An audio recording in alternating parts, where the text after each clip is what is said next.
Hutton. We'll now hear from Mr. Robert Greenwald, who is the director and producer of a movie that many members have seen and asked questions about. It's called Iraq for Sale, The War Profiteers. We'll also hear from Jeremy Scahill, who is the author of Blackwater, The Rise of the World's Most Powerful Mercenary Army. It's a book that was recently published that has received a lot of attention and generated a number of questions. So perhaps we can begin with your opening statement, Mr. Scahill. Well, thank you, Mr. Chairman, and distinguished members of the committee. It's an honor to be in front of you today.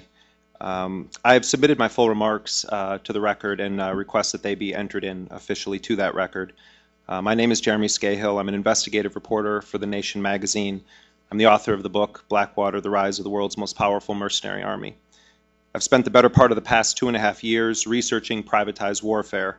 I've interviewed scores of sources, filed many Freedom of Information Act requests, obtained government contracts, and private company documents of firms operating in Iraq, Afghanistan, and elsewhere. As this committee is well aware, we are now in the midst of the most privatized war in the history of our country. This is hardly a new phenomenon, but it's one that's greatly accelerated since the launch of the global war on terror and the invasion and occupation of Iraq. Many Americans are under the impression that the U.S. currently has about 145,000 active duty troops on the ground in Iraq. What is seldom mentioned is the fact that there are at least 126,000 private personnel deployed alongside the official armed forces. These private forces effectively double the size of the occupation force, largely without the knowledge of the U.S. taxpayers that foot the bill. But despite the similarity in size of these respective forces in Iraq, there are key differences with the way our government approaches the active duty military and these private war contractors. For instance, we know that nearly 3,400 U.S. soldiers have been killed in Iraq and more than 25,000 wounded. We do not know the exact number of private contractors killed or wounded. Through the U.S. Department of Labor, we've been able to determine that at least 770 contractors have been killed in Iraq as of December of 2006, along with at least 7,700 wounded. These casualties are not included in the official death count, and they help to mask the human cost of the war. More disturbing is what this means for our democracy. At a time when the administration seems unwilling to subject its war strategy to oversight by the Congress, we face the widespread use of private forces seemingly accountable to no effective system of oversight or law. While tens of thousands of these contractors provide logistical support services for the military, thousands are heavily armed private soldiers roaming Iraq. We do know that there are 48,000 employees of private military companies in Iraq alone. These forces work for U.S. companies like Blackwater, Triple Canopy, and DynCorp, as well as companies from across the globe. Some contractors make in a month what many active duty soldiers make in a year. Indeed, there are private contractors in Iraq who make more money than the Secretary of Defense or the commanding generals. The testimony about private contractors that I hear most often from active duty soldiers falls into two categories: resentment and envy. They ask what message their country is sending them. While many soldiers lack basic protective equipment, facts well known to this committee, they're in a war zone where they see the private soldiers. They whiz by in better vehicles, better armor, better weapons, wearing the corporate logo instead of the American flag, and pulling in much more money. They ask, are our lives worth less? Of course, there are many cases where contractors have hoarded the profits at the top, and money is not filtered down to the contractors on the ground or armor to protect them, and we can discuss that later. The second reaction I hear from active duty soldiers is that they see what they refer to as these rock star private contractors, and they want to be like them. So we have a phenomenon of soldiers leaving the active duty military to jump over to the private sector. There's now slang on the ground in Iraq for this jump. It's called going Blackwater. To put it bluntly, these private forces create a system where national duty is outbid by profits, and yet these forces are being used for mission-critical activities. Indeed, in January, General David Petraeus admitted that on his last tour in Iraq, he himself was protected by private contract security. Just as there's a double standard in pay, there's a double standard in the application of the law. Soldiers who commit crimes or acts of misconduct are prosecuted under the Uniform Code of Military Justice. There have been some 64 courts-martial on murder-related charges alone in Iraq. Compare that to the lack of prosecution of contractors. Despite the fact that tens of thousands, perhaps hundreds of thousands of contractors have gone in and out of Iraq since March of 2003, only 2 have faced any criminal prosecution. 2. One was a KBR employee alleged to have stabbed a coworker in a kitchen. The other pled guilty to possession of child pornography images on his computer at Abu Ghraib prison. In 4 years, there have been no prosecutions for crimes against Iraqis committed by contractors, and not a single known prosecution of an armed contractor. That either means that we have tens of thousands of Boy Scouts working as armed contractors, or something is fundamentally wrong with the system. Brigadier General Carl Horst of the 1st Infantry Division became so outraged by contractor unaccountability that he began tracking contractor violence in Baghdad. In just 2 months, General Horst documented 12 cases of contractors shooting at civilians. That resulted in 6 deaths and 3 injuries, and that's just 2 months and 1 general. They have not been prosecuted under the UCMJ. They have not been prosecuted under U.S. civilian law. They have not been prosecuted under Iraqi law. U.S. contractors in Iraq reportedly have their own motto: what happens here today stays here today. That should be chilling to everyone who believes that warfare above all government functions must be subject to transparency, accountability, and the rule of law. These are forces operating in the name of the United States of America. Iraqis do not see contractors as separate from soldiers. Understandably, they see them all as the occupation. Contractor misconduct is viewed as American misconduct. While there's currently a debate in this Congress about how to hold these private forces accountable, the political will to act remains shockingly absent. Given the vast size of this private force spread across the most dangerous war zone in the world, it is not at all clear how effective oversight would work. We already know that auditors cannot visit many reconstruction sites because of security concerns. Journalists are locked in the green zone. The Army is stretched to the max. So what entity then is supposed to have the capacity or the ability to oversee the men who've been brought to Iraq to go where no one else will? Members of Congress tell me they've been stonewalled in attempts to gain detailed information about the activities of these private contractors. I think it's a disturbing commentary that I've received phone calls from members of Congress asking me for documents on the contractors and not the other way around. In the current discussion in the Congress on this issue, what is seldom discussed is how this system, the privatization of war, has both encouraged and enabled the growth and creation of companies who've benefited and stand to gain even more from an escalation of the war. In closing, while I think this Congress needs to take urgent action on issues of oversight, accountability, and transparency of these private forces operating with our tax dollars and in the name of the United States, there's a deeper issue that often gets overlooked. This war contracting system has intimately linked corporate profits to an escalation of war and conflict. These companies have no incentive to decrease their footprint in the war zone and every incentive to increase it.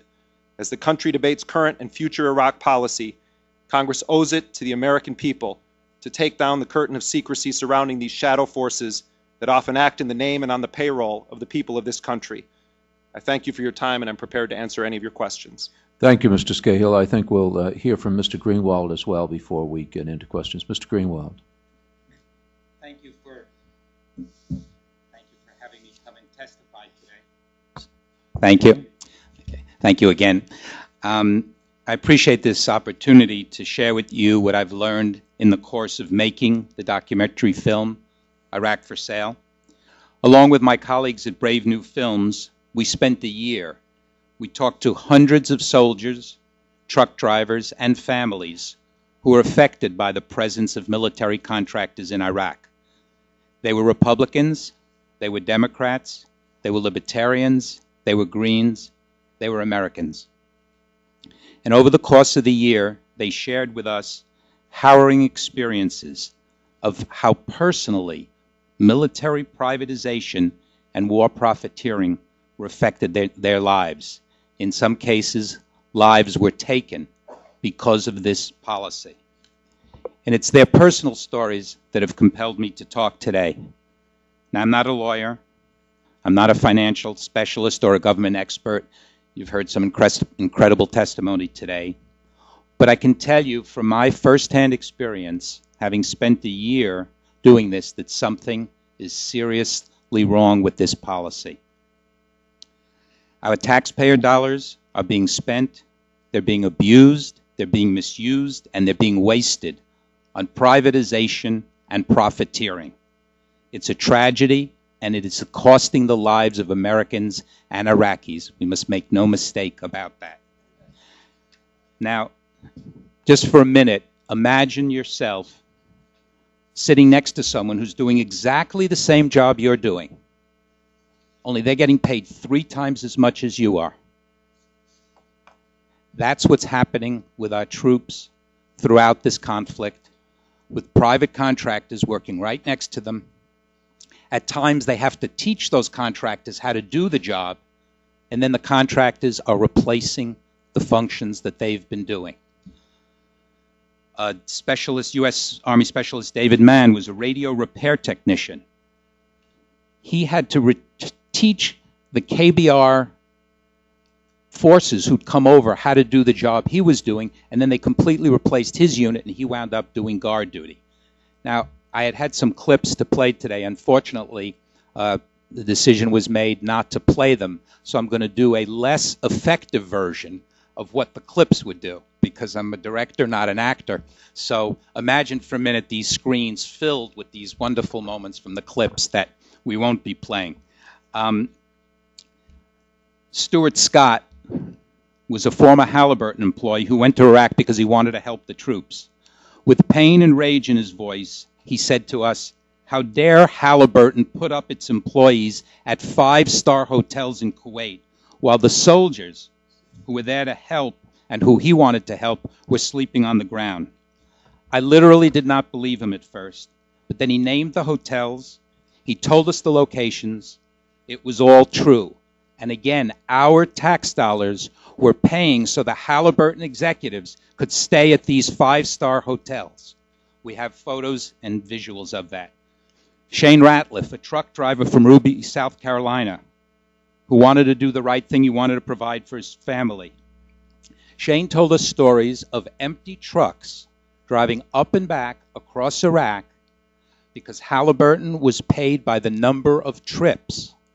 It were not paid if something was in those trucks. They were paid by the number of trips. 4 different men talked to us about burn pits, which I'd never heard of.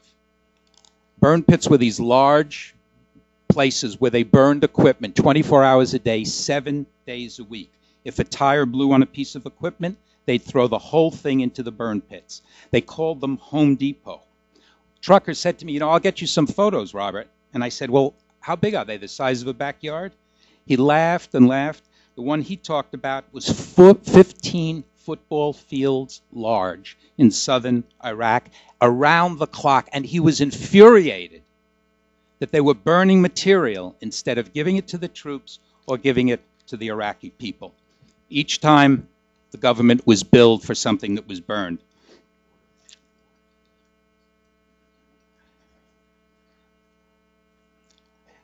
In my research, we were also pained to discover the role of private, for-profit contractors in the tragedy that we all know as Abu Ghraib. Its images are seared into the minds of people throughout the world, yet very few people realize the role of Khaki and Titan and its interrogators and interpreters. As our team dug deeper and deeper into the investigations and the contracts, Khaki and J.P. London kept appearing over and over again. The Taguba report, the Fay report, the Human Rights Watch report by the numbers, all made crystal clear that Khaki had played a significant role in the torture. As Pratap Chatterjee, head of Corporate Watch, has stated, Khaki was using information technology contracts, listen to this, through the Department of Interior. And again, his quote, "So either somebody was in a big hurry or they did this deliberately so that nobody would ever be able to track this down." Khaki does a lot of work directly with the Office of the Secretary of Defense. And even after all these investigations, there were no consequences. In fact, Khaki continued to receive more contracts and no oversight. Khaki and J.P. London were hired to process cases of fraud and incompetence by other contractors at the same time they were under investigation. Now, this is a corporation that had profited from the war J.P. London personally made $22,249,000 from his stock and salary in 2004, and they were being hired to oversee other contractors. We need your help. We need your help badly to fix this. There's some wonderful American lawyers who are representing some of the torture victims of Abu Ghraib. We have them in the film clips that you're not seeing today. These lawyers have overwhelming evidence of Cocky and Titan employees personally and directly who are involved in torture. The lawyers have the facts, they have documents, they have photos. The Department of Justice refuses to interview the torture victims and tells the press they can't find them. Well, I have the phone number with me for the Center for Constitutional Rights that I will be happy to pass along if the committee can help in making something happen here. Why is the Justice Department refusing to prosecute corporate criminal activity? I know in school we studied the role of justice, and this certainly is not a definition. In closing, I'd like to urge this committee, Republicans and Democrats, to take on the contracting, the corruption, and the profiteering. With your power, with your ability to investigate, with the wisdom that you're accumulating, please ask the questions that the Truman Commission asked. We know corporations are designed to create significant returns for the shareholders. Do we really believe that they can and they should be fighting for hearts and minds? Do we really think that corporations with a legal commitment to profitability are to be given the responsibility for some of our country's most critical decisions and actions?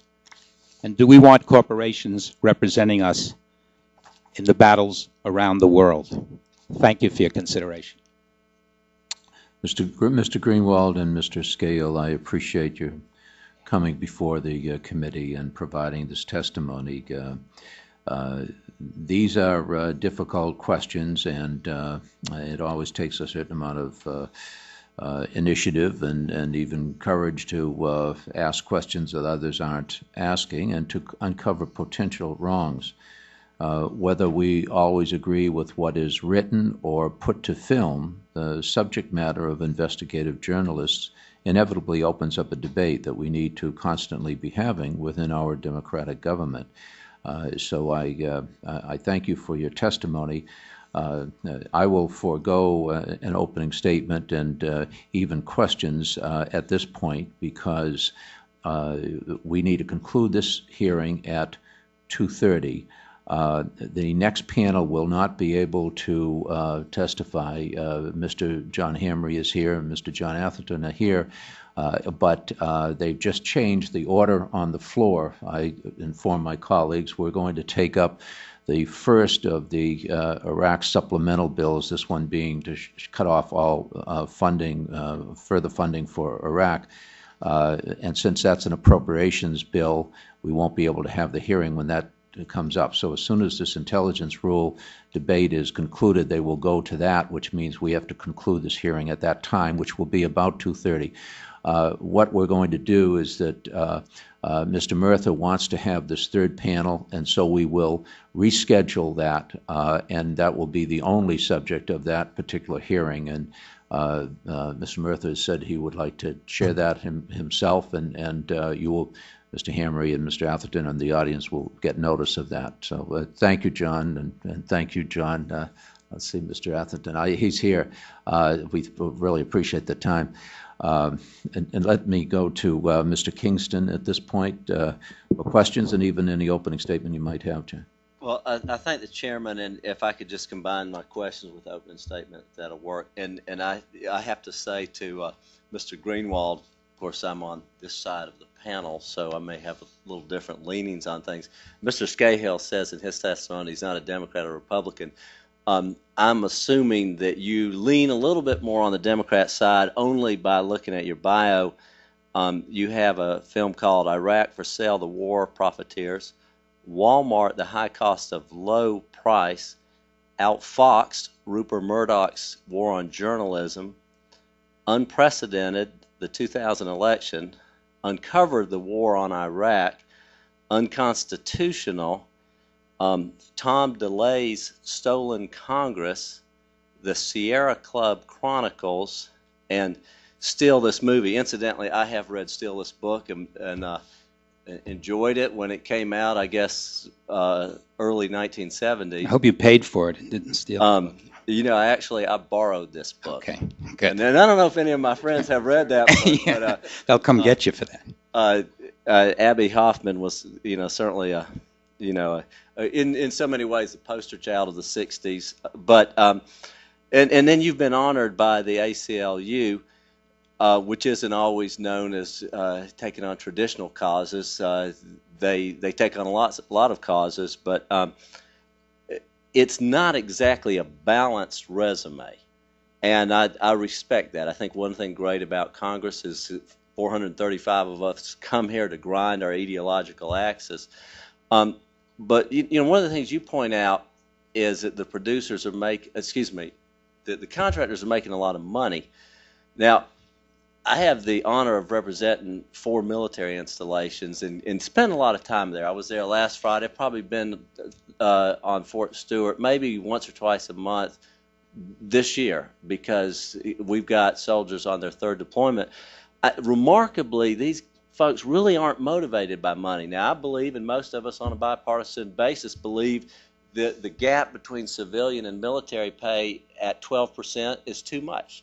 I think that military, actually, we should err on the side of them getting paid more than their civilian counterparts. But it's actually somewhat of an insult if I go down to Fort Stewart and tell them they're underpaid because they're really not motivated by pay as much as they are by patriotism.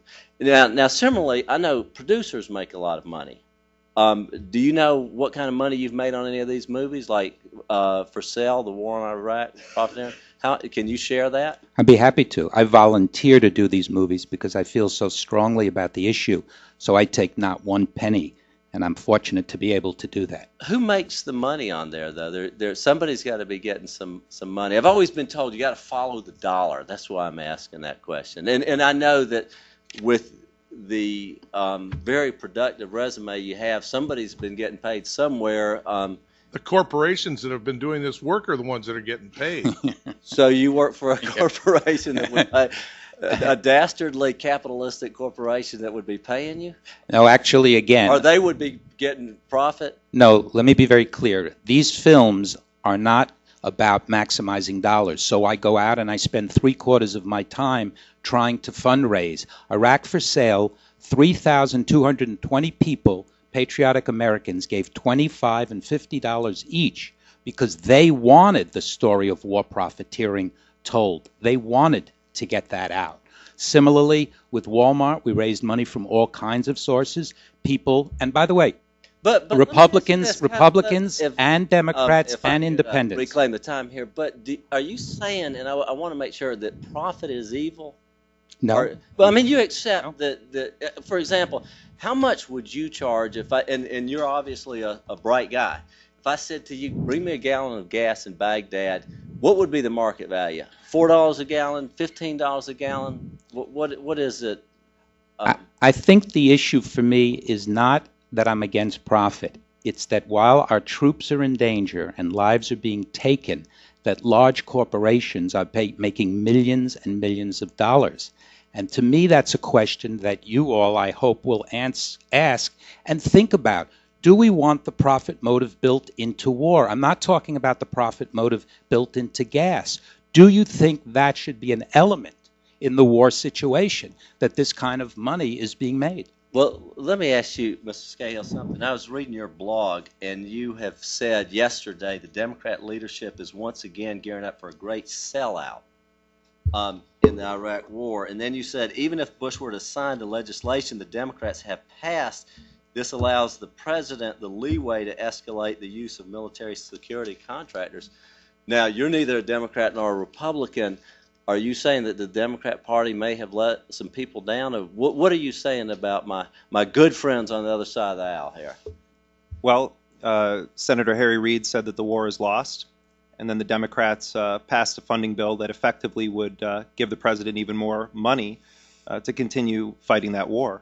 And I thought that one of the incredible things about the legislation that the Democrats passed and the president vetoed was that it did almost nothing to cut off the funding for the companies that are profiting from the war, companies like Blackwater, Triple Canopy, and DynCorp. There was a provision. Now, let me one just for the record. Blackwater, as I understand it, Mr. Chairman, I may be incorrect on this, but doesn't Blackwater actually work for the State Department, not DOD?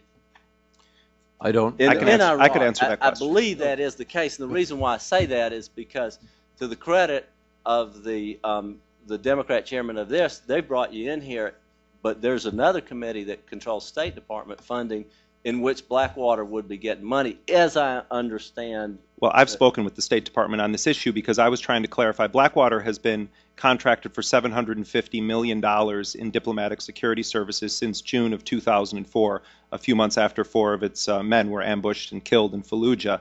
And the company has been under contract with the U.S. State Department for a number of years. When I inquired with the U.S. State Department where those funds came from, they actually are allocated through the Iraq Supplemental Spending Bill, according to the U.S. State Department spokesperson. And my only point here is that it still does not come through this committee. Even though it does come through appropriations, it doesn't come through defense. And the reason why I say that is because you're pretty hard on the Democrats here. I'm assuming you have written off the Republicans to begin with. So you're jumping on those you love, which I understand. That's what we tend to do. But it is really not this committee that has that funding stream, and I just wanted to raise that point. Well, I think one of the great problems right now is that these contracts are doled out in a labyrinth that's incredibly dark, and members of Congress have a difficult time assessing it. We just heard the testimony of the GAO talking about the State Department is even more difficult to get it from. The Democrats on this committee have been absolutely vigilant in terms of contractor involvement and asking lots of questions. And what kinds of answers have they gotten, though? I tell you what. It's not a matter of vigilance; it's a matter of who comes then with the answer to those questions. And we just heard Representative Kaptur questioning officials. It's very important. So often, when you have a $1 trillion budget, you ask the same question to 5 different people, you get 5 different answers, and that's why it's remarkable to me. When was the last time you were in Iraq, by the way? I was in Iraq in 2003. 2003, and what year is it? It's just been a while then, hasn't it? I don't understand the point that you're making. Well, the reason why I say that, the war has completely changed since 2003, and I think it's just important for.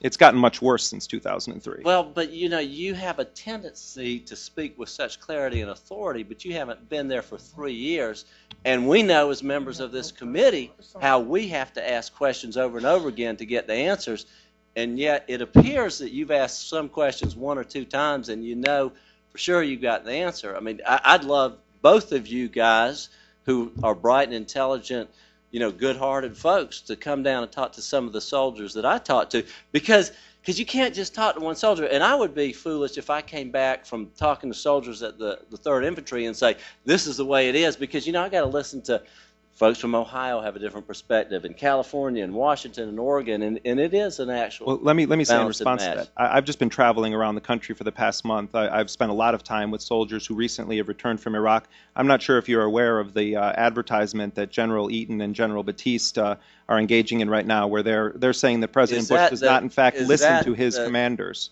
Now, there's so much that's, and let me tell you, we have concern too about dialogue, but what I want to maybe challenge both of you is there's a huge amount of rhetoric around here, and unfortunately this war has almost evolved into a Miss Pelosi, Mr. Reid versus Mr. Bush, whereas there's a whole bunch of us out there in the middle trying to figure out, what really is how can we come together as a country and round the corner, and I want to say this.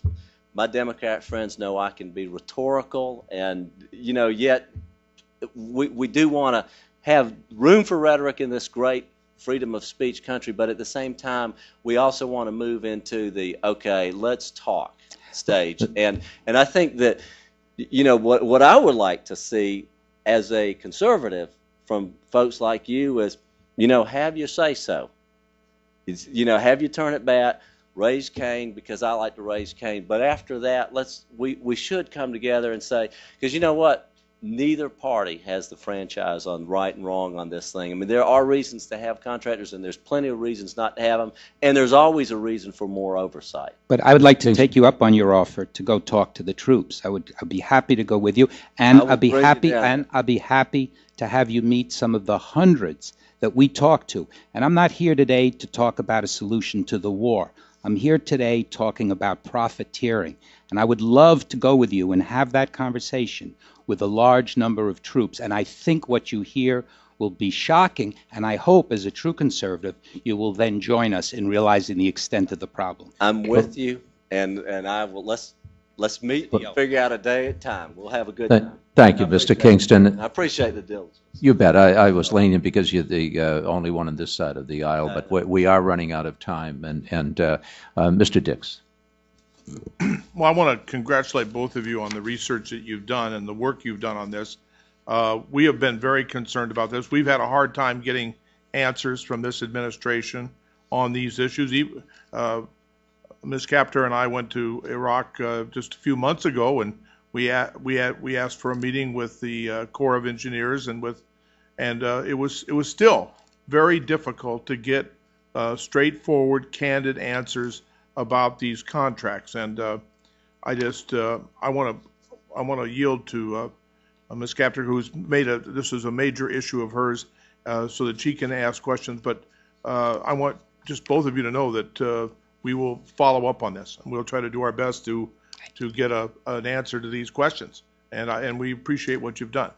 Thank you. Thank the Vice Chair very much. Ms. Capter. Thank you, Mr. Chairman, Mr. Vice Chairman, for the opportunity and for working as hard as you do to help us manage the people's money properly and to try to find a resolution to this tragedy we call the war in Iraq. I want to thank you, gentlemen, because we know over 100 journalists have been killed in Iraq, and you've been there yourselves, and we thank you very much for your patriotism. Mr. Kingston and I may disagree about the origins of the war and its conduct, but we appreciate your patriotism, at least I do. And I want to thank you for putting your testimony in some context, because it has been so utterly difficult to get a straight answer out of this administration on any single contract.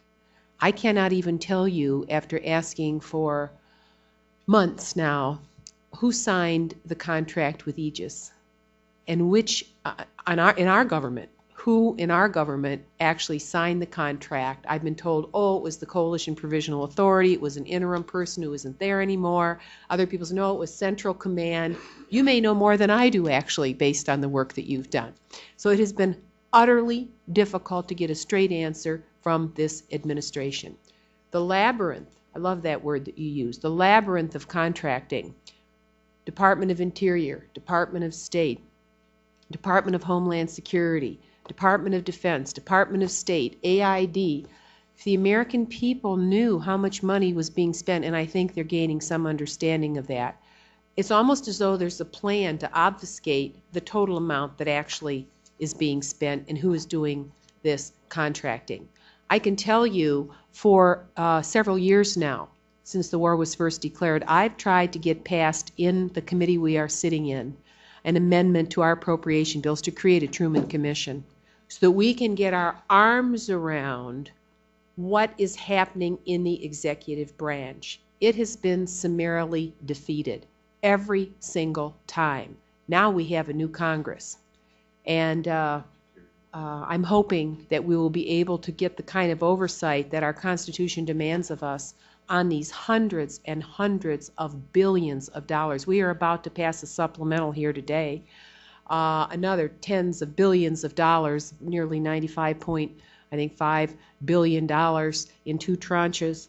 And listening to the report from the GAO and from the Special Reconstruction Authority auditors, the Inspector General, we have to submit questions for the record because they can't even answer in these hearings. This is not what the American people expect of us. I'm very disappointed in the administration. My major concern relates to the duties of this committee, and that is to provide the American people with a defense against all enemies, foreign and domestic. And my concern is that with all of this money going to privatizing different aspects of the operation of this war, that our time-honored values of honor, duty, and country are being compromised by money, bounty, and contractors. I cannot even find out for the American people under whose command these contractors operate. And what are the rules of military engagement on the ground? Mr. Scahill provided me information earlier which I have not been able to get from the U.S. military. And I'll tell the Vice Chairman of the subcommittee this.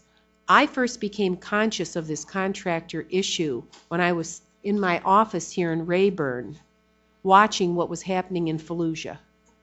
And I saw 4 Americans burned and hung from a bridge. And I kept saying, where are the Marines? Where are the Marines? Not conscious at that moment that those 4 people were contractors. And when I realized they were, I'll be honest with you, I was dumbfounded. I said, well, what was their operation? Under whose command were they? What were they doing? When I went to Iraq with the Dix Codell and I asked questions, I still did not get answers on what they were doing in Fallujah. I have read more from your paper, Mr. Scahill, than I got from our own government. And so my concern is order and the conduct of operations by our military without interference from all these other groups. And it seems to me, in the way that I have been treated by the administration in trying to obtain information, I've come to the conclusion that there is an absolute desire to obfuscate and to not tell the truth. So I am more inclined than Mr. Kingston to believe what you are saying because you've done your own original research and you've talked to actual individuals. And this tells me that our republic is working, that through the people you've talked to, even though we're behind the curve, we're not in front of it, we should be leading the country. The Constitution says we have the power to declare war.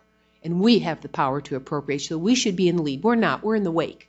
We're following up. We're trying to figure out what's going on. But that our system really is working, because the American people will find out the truth about this. And individual Americans will be heroic in their own right and will help us find the truth. And so I appreciate your testimony very, very much. I am upset that you did not have the opportunity to show 4 minutes of film inside this committee. Yes, DVD, yes. DVD. Yes, that is the 4 minutes. But if I could ask just one question to Mr. Scahill, could you tell us what happened in Fallujah for the record, please? The incident that you're referring to happened on March 31st, 2004 at 9:30 in the morning. At the time, the U.S. military was not entering the city of Fallujah. It was extremely dangerous, one of the most dangerous cities in the world.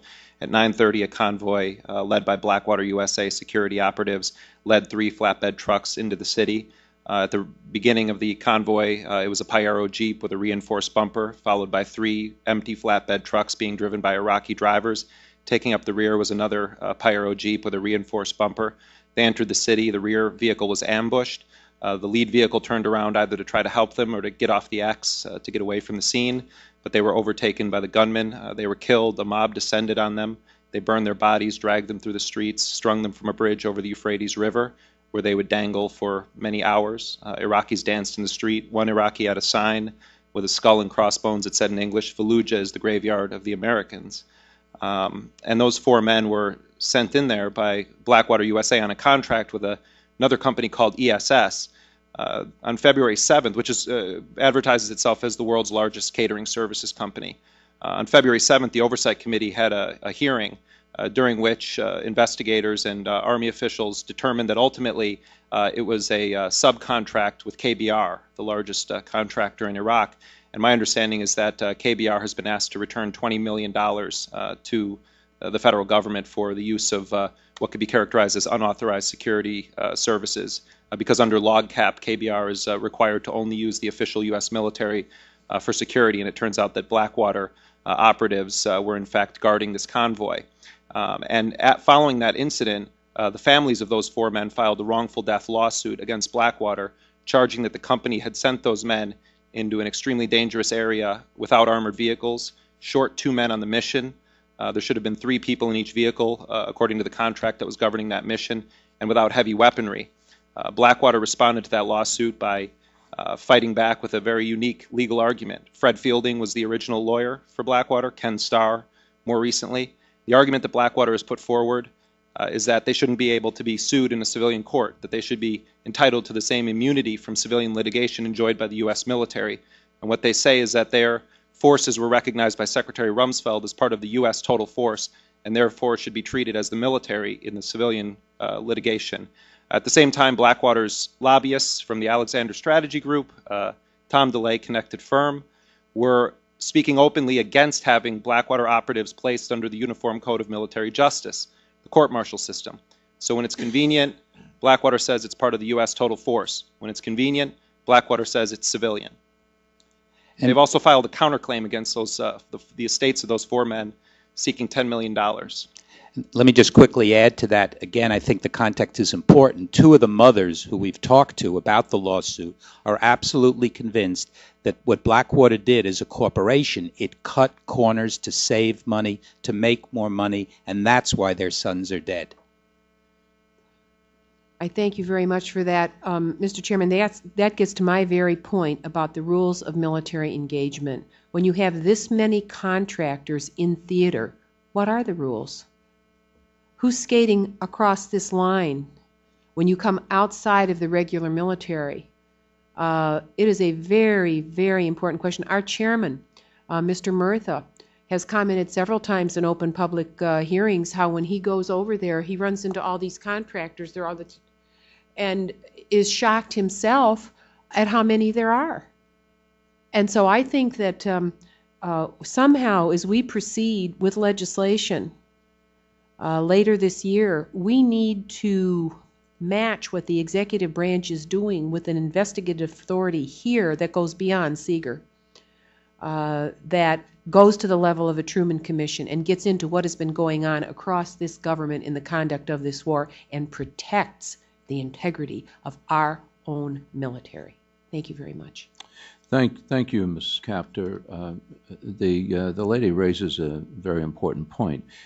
It is unclear what law applies to contractors. We know what applies to the military, but it seems to be a relatively lawless zone, at least in Iraq, for the contractors. There was a story on the front page of the Washington Post about some security personnel who had gone in a I guess it was an SUV or an open bed truck, a van, perhaps a van, but they went in with a vehicle and they were allegedly shot at. And then, according to the story in the Post, they proceeded to shoot at a taxi.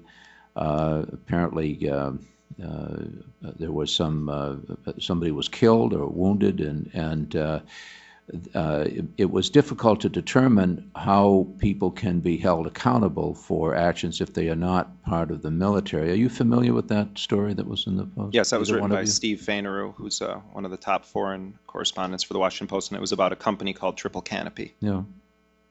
And is there any? Did you pursue that in terms of finding out if there was any prosecution of that?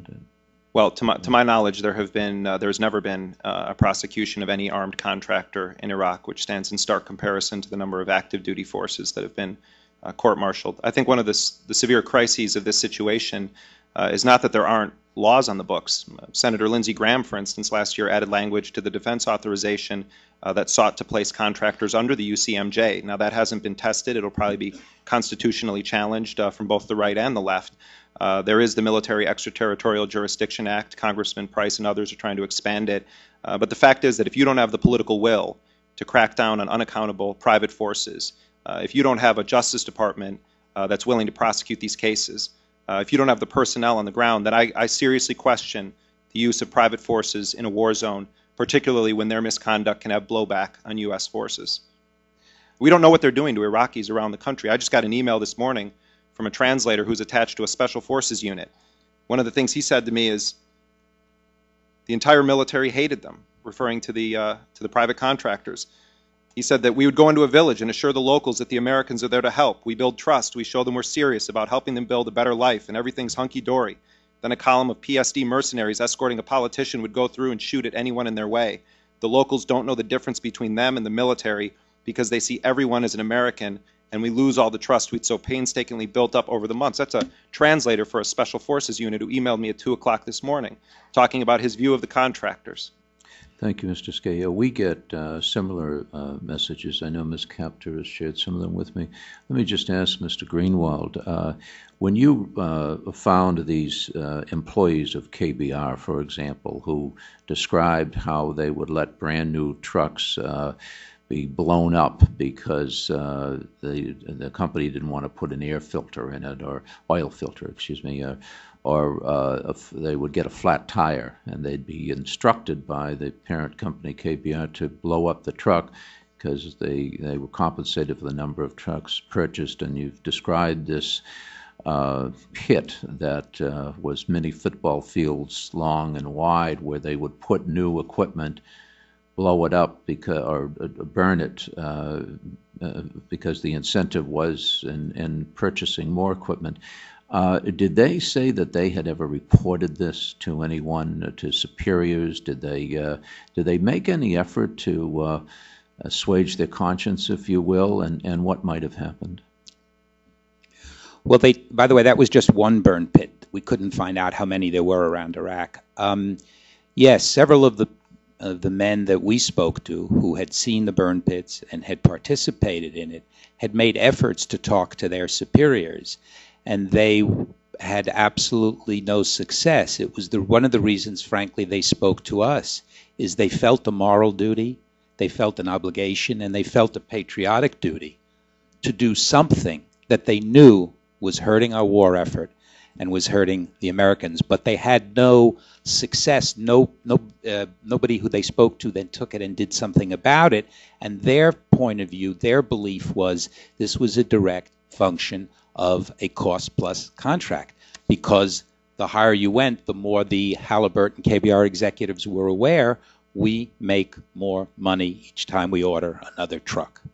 When you disclosed the fact that KBR was being paid $100 per bag of clothes versus however many quarters that normally would have cost in the States, and that the soldiers weren't allowed to wash their own clothes at a fraction of the cost.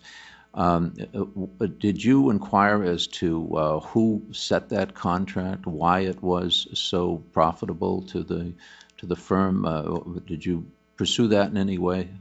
We did. We pursued it in terms of this was a consistent pattern. First of all, I didn't believe it when I heard it, so I made sure there were 3 or 4 people. And then we heard about the Coca-Cola for $50, and then we heard a series of stories that kept reinforcing. They were charging $50 for a 6-pack of Coke at one point, which again our tax dollars were being used for. And my sense from talking to these men was at a certain point they were so overwhelmed and so distraught at what was going on, they emotionally gave up for a period of time. Then, through various ways we were able to reach them, they came back full force because they felt here was an opportunity. Again, I cannot stress this strongly enough, to do what they felt was the patriotic thing. They were consumed with wanting to help our country. And what was being done in their name and our name was absolutely infuriating and causing them great, great pain. Thank you, Mr. Greenwald. Mr. Dix, did you have anything further? Tell us about these empty trucks and how did you find out about this? I heard about it first from Shane Ratliff, who's one of the truck drivers we interviewed. And again, by the way, I thought he was mistaken. I thought, well, maybe it happened once, right? And it was an accident. But then we heard from other people. We heard about a mail truck that went up and back. We have a picture of it in the actual film of the huge truck and one little box of mail put in the truck. Again, and these are in dangerous places. I mean, absolutely, yes. So they're putting people's lives at risk, the drivers of these trucks, just to add on to the tab. Yes, there was something called the Friday Massacre, which we deal with in the film, and the women whose husbands were killed in the Friday Massacre have instituted a lawsuit against Halliburton KBR, talk about the fact that they went on, there were nine civilians were killed, they went on an unnecessary trip.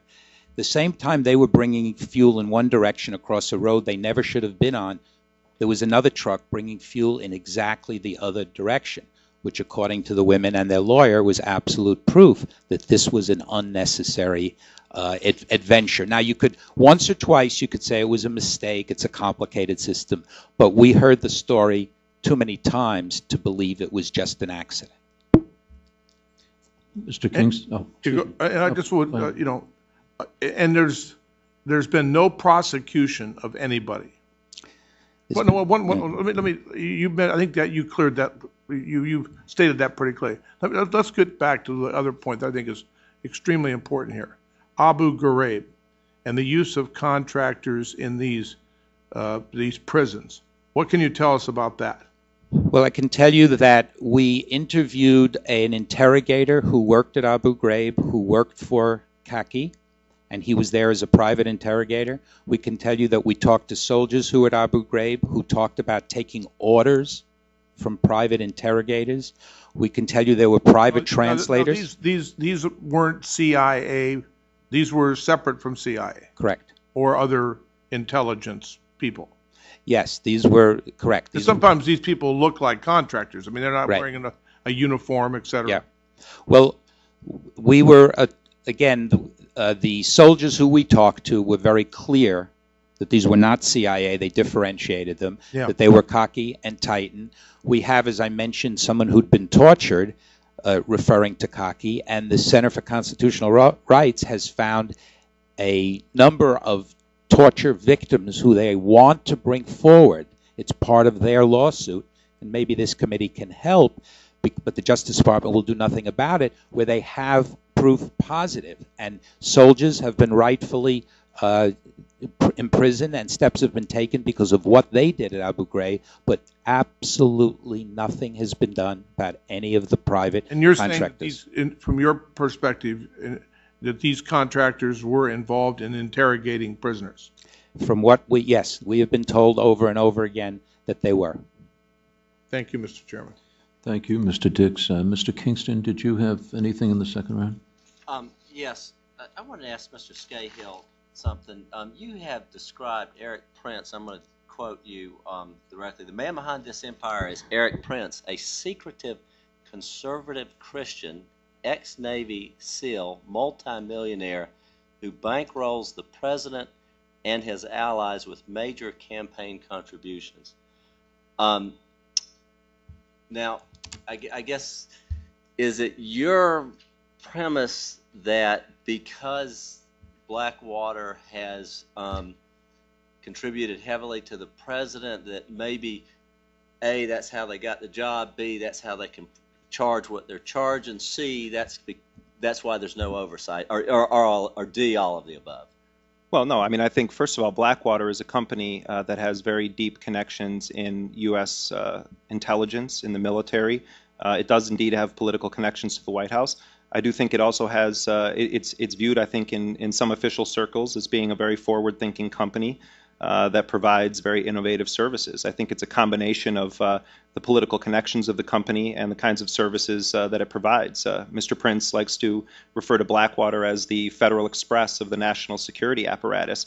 What I find concerning is the fact that not only is Mr. Prince a significant contributor to several of the campaign causes of Republicans who are in influential positions, particularly in the years of the Republican-controlled Congress, as well as to the White House, but he has deep connections to some of the religious right organizations that have come to a position of prominence in this country.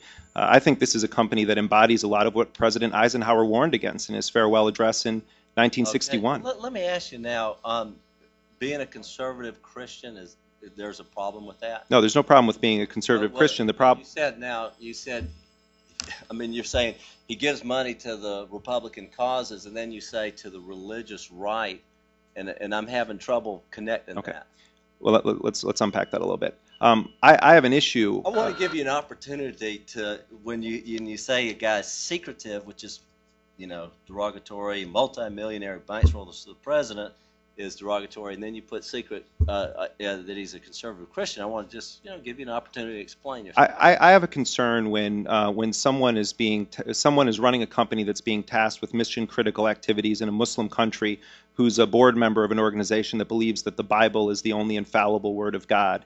I have a problem with a company whose one of its senior executives is an open member of the Military Order of Malta, a Christian militia dating back to the First Crusades. Well, our president has used that term crusade. I think it's disturbing. Reclaim my time here now.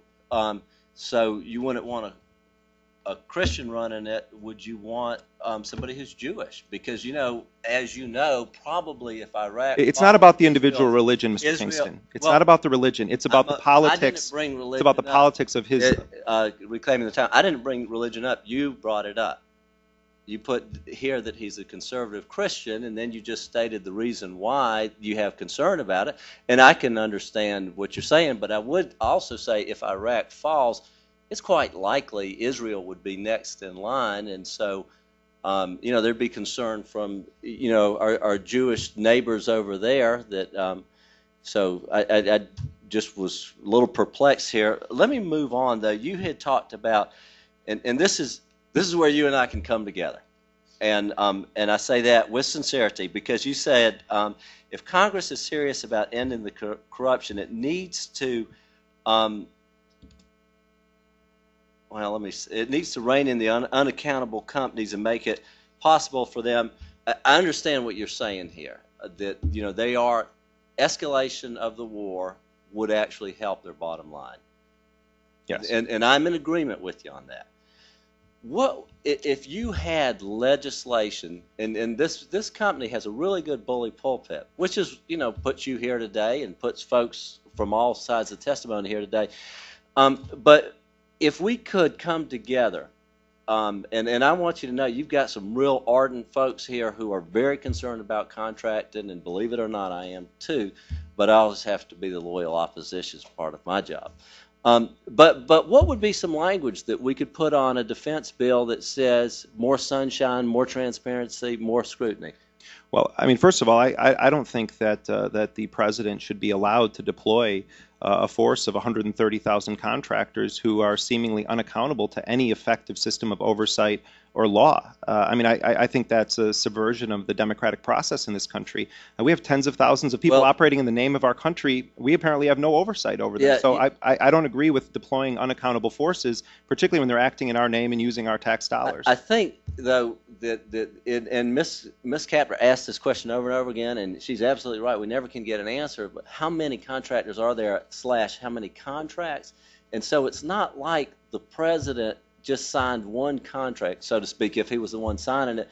We can't get a grip on it. And maybe something we should look at is, well, okay, if you have a contracting company with over 10,000 employees, then they need to have some sort of a look back and a congressional oversight or something like that, because we didn't get to 100 and I think it's 26, but we didn't get there in one step. We got there. The gentleman, just for a quick point. Yeah. Is it in your statement? One of your statements, it said that Bremer gave a blanket waiver of immunity to these companies against being brought under Iraqi law. It was an edict that was issued by Ambassador Bremer called Order 17. It was issued the day before he left Baghdad in June of 2004, and it granted sweeping immunity to all contractors under Iraqi law at a time when he was allegedly handing over sovereignty to an Iraqi government. I thought it was a strange definition of sovereignty to basically defang the judicial system in Iraq. So perhaps that could be one of the things that we could look at. What would, and I think that I didn't know about that. That's good. What else would you say? I mean, I think that ultimately what we need to do is de-link corporate profits from an escalation of conflict. I think we need to pass effective anti-mercenary legislation. The nation of South Africa, for instance, last summer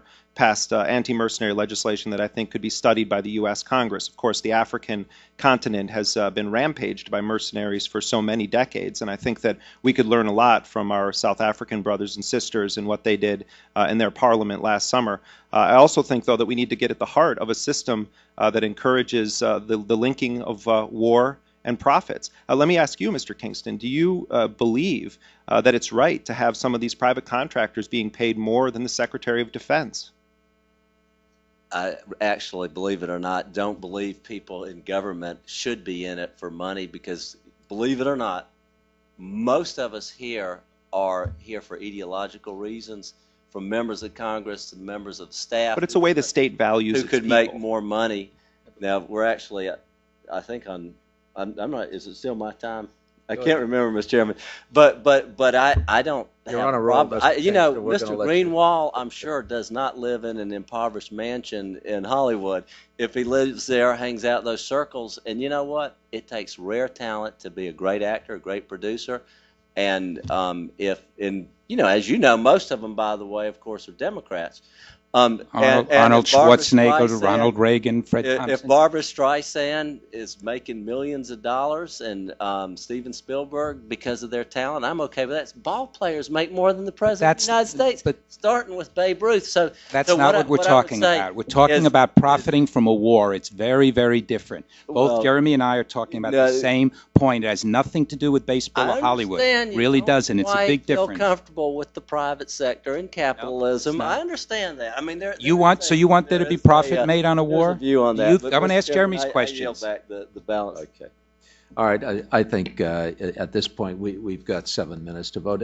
Ms. Capter, did you have any further? I just wanted to comment, Mr. Chairman, that in terms of South Africa, I was interested in that suggestion, Mr. Scahill, because according to this article called Iraq's Mercenary King by Robert Bayer, some of those being hired by Aegis are actually former mercenaries from South Africa, and that's one of my concerns. The vetting of the people that work for these companies, who are they? And who signed these contracts, and how much are these people earning, and which countries are they from? I also wanted to say, before I allow you to comment, Mr. Dix's comments on Abu Ghraib, ever since this whole Abu Ghraib mess, which is, as our chairman of the subcommittee, Mr. Murtha, points out, America's standing began to a precipitous decline.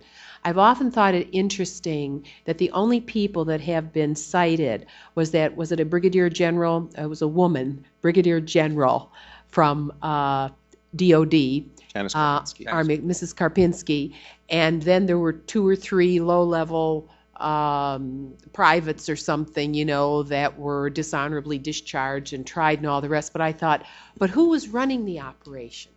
Who allowed this? We don't know the full truth. The American people don't know the full truth on this. Do you have any Thank comments? you, Mr. Dix, incidentally, thank you, Mr. Vice Chair. Well, one of the stories that I tell in my book, I interviewed a Latin American recruiter for Blackwater who is from Chile. He served in the Chilean military under Augusto Pinochet, and he told me that over the course of 2 years he provided 750 Chilean mercenaries to Blackwater and other companies for deployment in Iraq. I'm told that by this recruiter that some of them would be flown to Blackwater's camp in North Carolina, and then they would be deployed to Iraq. Some of them were on contracts that were funded by the U.S. government and the U.S. taxpayers. Some of these forces were people that had trained and served under Augusto Pinochet during his reign of terror in Chile. And I think that raises very disturbing questions. Blackwater has also recruited Colombian forces, paying them $34 a day, Bulgarians, Fijians, Poles. We don't have a coalition of willing nations in Iraq. We have a coalition of billing corporations. You know what, Mr. Chairman, I just want to say Aegis Corporation provided some information, and they claim in their documentation to this committee that they have provided the best possible value and saved the U.S. government over $30 million in 3 years. Now, their contract is hundreds of millions of dollars, right? They say specifically Aegis negotiated for lower insurance rates and passed significant commission rebates back to its client, the U.S. Department of Defense. How do you react to that statement?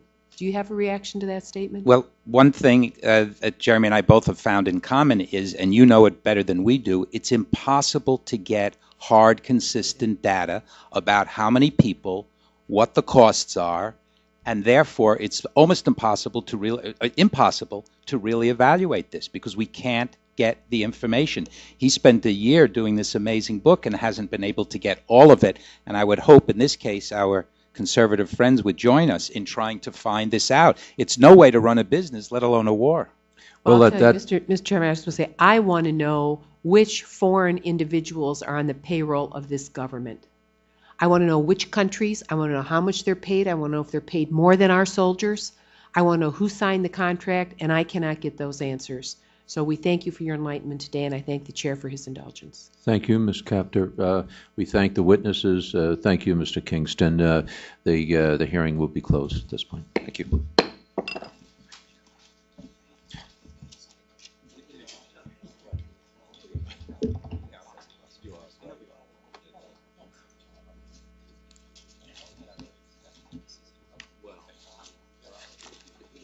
Actually, your blog also.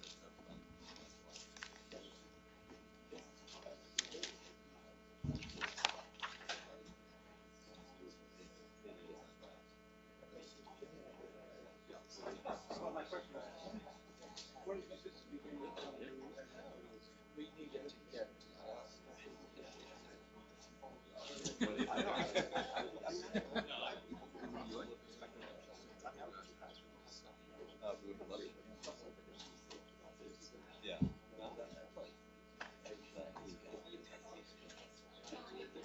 mean, this is a well. Good to see you.